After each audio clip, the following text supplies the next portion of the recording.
All right, today we're diving into something truly incredible, the tendon transfer. This is a procedure that literally reroutes the body's own internal cables to bring movement back to hands and limbs that have lost function. So let's get right into how this amazing bit of biological engineering actually works. Just think about this for a second. What if you couldn't give a simple thumbs up, or turn a key in a door, or even just wave goodbye to someone you love? These aren't just small gestures, right? They're a huge part of how we connect with the world. When that's taken away by something like nerve damage or a torn tendon, that's exactly the problem a tendon transfer is designed to solve. So, before we can even get to the solution, we've got to understand the problem. And losing movement, it's not just one thing. It's really a story told from two completely different points of view. What you, the patient, actually feel, and what your doctor sees. And this slide really breaks that down. On the left, you've got symptoms. That's your experience, right? It's the weakness, the frustration of not being able to do simple daily tasks, or even the pain you feel in other muscles that are trying to pick up the slack. But on the right, you've got signs. That's what a clinician sees, the specific tendon that isn't moving, or these really clever but inefficient compensatory movements your body invents to get a job done. Figuring out how one translates to the other is, well, the very first step to getting better. And there are some serious red flags to watch out for. A sudden, out-of-the-blue loss of movement, or a nerve problem that just isn't getting any better after a few months. These are not wait-and-see kinds of situations. As you can see here, these are clear signals that it's time to see a specialist because something significant is going on. Okay, so you've made that appointment with a specialist. Now what? Well, this is where the real investigation begins. You can think of this whole diagnostic journey as a piece of detective work, where doctors are piecing together all the clues to figure out the absolute best path forward for you. And it's a really logical process. It's not just random tests.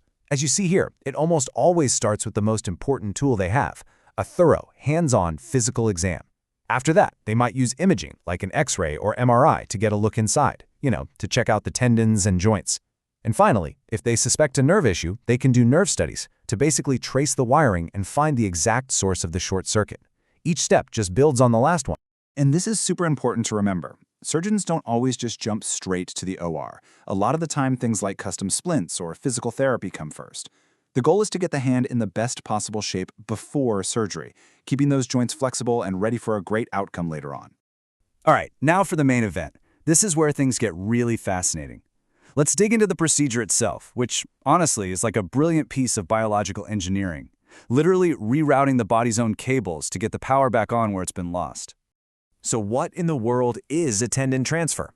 Well, put simply, a surgeon takes a healthy, working tendon, one that's doing its job but isn't, let's say, absolutely critical, and they move it. They reroute it to a new spot to take over for a tendon that's been paralyzed or ruptured. It's a genius workaround that basically uses the body's own spare parts. Here's the basic game plan for the surgery. First, the surgeon picks a good donor tendon. Then they carefully detach it, move it to its new home, and reattach it. But that last step, rebalancing the tension, that's the real art form. It has to be set just right, not too tight, not too loose, so that the new movement feels smooth, natural, and actually useful.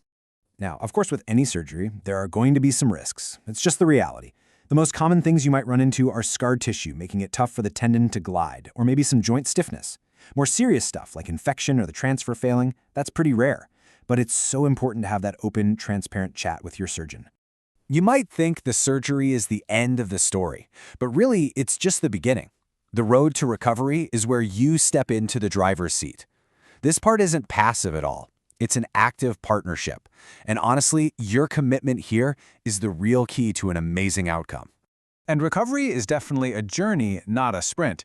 This timeline gives you a pretty clear roadmap of what to expect. You see, it starts off really gentle, with the therapist guiding your hand through motions. Then, over the weeks and months, you slowly, and I mean slowly, progress to moving it yourself. Then gentle strengthening, and finally, retraining your brain and muscles for all those everyday tasks. Okay, I really want to stop here for a second because this quote is maybe the single most important thing to understand about this whole process. Think of it like this. The surgery reconnects the hardware, but the therapy, that's what rewires the software in your brain. You are literally teaching your brain how to fire this tendon in its new job. It's not optional. It is absolutely mandatory if you want this to work. And that's why you have to protect that repair like it's your job. That splint they give you, it's not just for show, it's your best friend. It's a shield.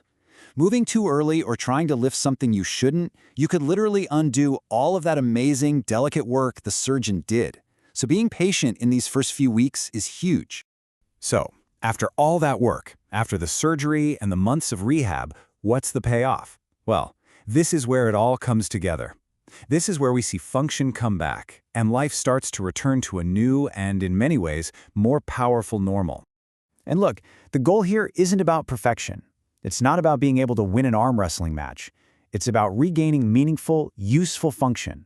It's about being able to hold a coffee cup, open a door, button your own shirt. It's about getting you back to your life. And getting to that point, well, it takes time. You've got to be patient with yourself. You'll definitely see improvements all along the way, but feeling the full, maximum benefit of the surgery, that can take anywhere from 3 months to a full year. It's a marathon. So, let's just set a realistic expectation. Is your repaired hand going to be a perfect mirror image of your uninjured one in terms of strength? Maybe not. But that's not really the point, is it? The improvement in what you can do every single day, that is almost always absolutely significant and life-changing. And that really brings us full circle.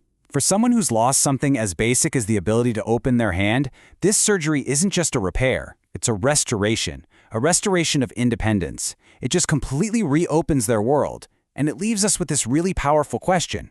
With that function restored, what new possibilities can now be built?